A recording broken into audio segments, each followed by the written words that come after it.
অত্যন্ত গুৰুত্বপূৰ্ণ খবৰ স্বাধীনতা দিৱসৰ দিনাই মুখ্যমন্ত্ৰীগৰাকীৰ তৰফৰ পৰা বৃহৎ মন্তব্য কৰা হৈছে। এতিয়াৰে পৰা যধে মধে মাটি ক্ৰয় বিক্ৰয় কৰিব নোৱাৰিব। জনজাতীয় জনগোষ্ঠীয় লোকৰ পৰা মুছলমানে মাটি কিনিব নোৱাৰিব। তাৰ সমান্তৰালভাৱে ৰাজ্যৰ সাংস্কৃতিক তীৰ্থস্থানসমূহৰ মাটি ক্ৰয় কৰিব নোৱাৰিব মুছলমানে। আৰু মাটি ক্ৰয় কৰিবলৈ হিন্দুৱে হওক মুছলমানেই হওক বিশেষ অনুমতি ল'ব লাগিব।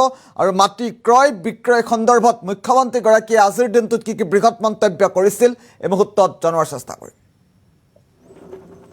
এটা ব্ৰেকিং নিউজ এতিয়াৰ পৰা এই মুহূৰ্তত। এতিয়াৰে পৰা যধে মধে কোনেও মাটি কিনা বেচা কৰিব নোৱাৰিব।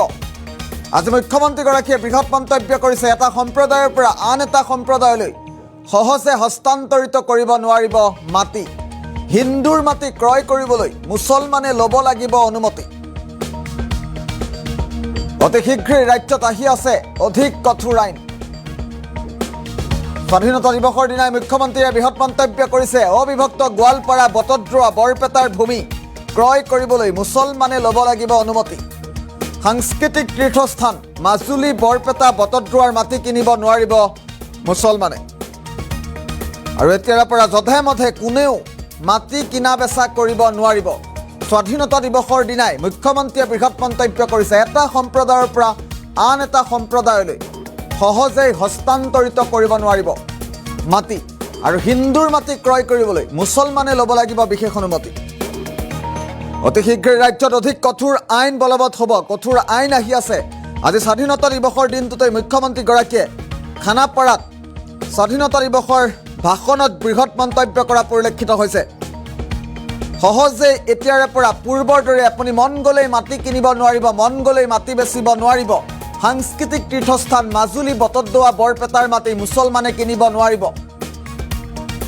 ৰাজ্যত অধিক কঠোৰ আইন আহি আছে। অতি শীঘ্ৰেই অধিক কঠোৰ আইন আহিব বুলি কৈছে মুখ্যমন্ত্ৰীগৰাকীয়ে। মুখ্যমন্ত্ৰীয়ে কি মন্তব্য কৰিছিল মাটি ক্ৰয় বিক্ৰয় সন্দৰ্ভত এই মুহূৰ্তত পোনে পোনে মুখ্যমন্ত্ৰীৰ মন্তব্য শুনাৰ চেষ্টা কৰিম।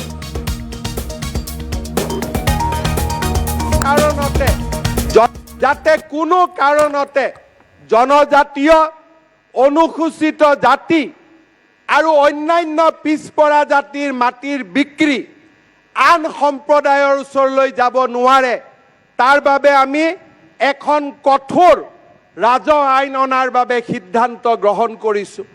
এই সিদ্ধান্তই অবিভক্ত গোৱালপাৰা জিলাৰ কোচ ৰাজবংশী, নাথ, সূত্ৰধাৰ, বড়ো, ৰাভা সকলো জনগোষ্ঠীৰ ভূমিৰ অধিকাৰক সুৰক্ষিত কৰিব।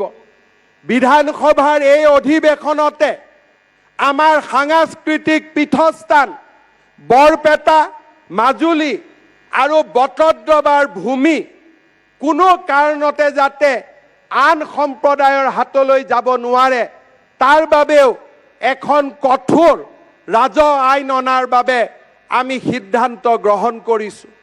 Micro' tribal belt Bishnuram Medhi আৰু লোকপ্ৰিয় গোপীনাথ বৰদলৈ অসমত ট্ৰাইবেল বেল্ট এণ্ড ব্লক গঠন কৰিছিল। কিন্তু ট্ৰাইবেল বেল্ট আৰু ব্লকৰ বাহিৰত থকা জনজাতীয় লোকসকলক ভূমিৰ সুৰক্ষা দিবলৈ আমি মাইক্ৰ' ট্ৰাইবেল বেল্ট গঠনৰ সিদ্ধান্ত গ্ৰহণ কৰিছোঁ। এটা সম্প্ৰদায়ৰ পৰা আন এটা সম্প্ৰদায়লৈ ভূমি হস্তান্তৰ যাতে অতি সহজে হ'ব নোৱাৰে, আমাৰ হাতত থকা শেষ মাটিখিনিও যাতে আমি ৰক্ষা কৰিব পাৰোঁ, তাৰ বাবেও আন এখন আইন অনাৰ বাবে আমি সিদ্ধান্ত গ্ৰহণ কৰিছোঁ। যাতে কোনো কাৰণতে জনজাতীয় অনুসূচিত জাতি আৰু অন্যান্য পিছপৰা জাতিৰ মাটিৰ বিক্ৰী আন সম্প্ৰদায়ৰ ওচৰলৈ যাব নোৱাৰে, তাৰ বাবে আমি এখন কঠোৰ ৰাজহ আইন অনাৰ বাবে সিদ্ধান্ত গ্ৰহণ কৰিছোঁ।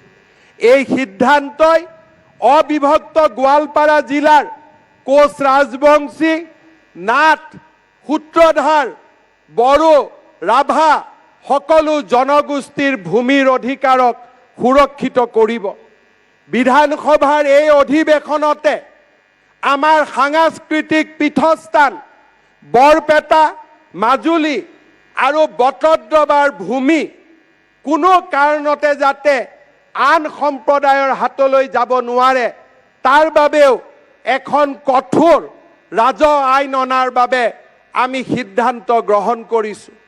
মাইক্ৰ' ট্ৰাইবেল বেল বিষ্ণুৰাম মেধি আৰু লোকপ্ৰিয় গোপীনাথ বৰদলৈ অসমত ট্ৰাইবেল বেল্ট এণ্ড ব্লক গঠন কৰিছিল, কিন্তু ট্ৰাইবেল বেল্ট আৰু ব্লকৰ বাহিৰত থকা জনজাতীয় লোকসকলক ভূমিৰ সুৰক্ষা দিবলৈ আমি মাইক্ৰ' ট্ৰাইবেল বেল্ট গঠনৰ সিদ্ধান্ত গ্ৰহণ কৰিছোঁ। এটা সম্প্ৰদায়ৰ পৰা আন এটা সম্প্ৰদায়লৈ ভূমি হস্তান্তৰ যাতে অতি সহজে হ'ব নোৱাৰে, আমাৰ হাতত থকা শেষ মাটিখিনিও যাতে আমি ৰক্ষা কৰিব পাৰোঁ, তাৰ বাবেও আন এখন আইন অনাৰ বাবে আমি সিদ্ধান্ত গ্ৰহণ কৰিছোঁ, যাতে কোনো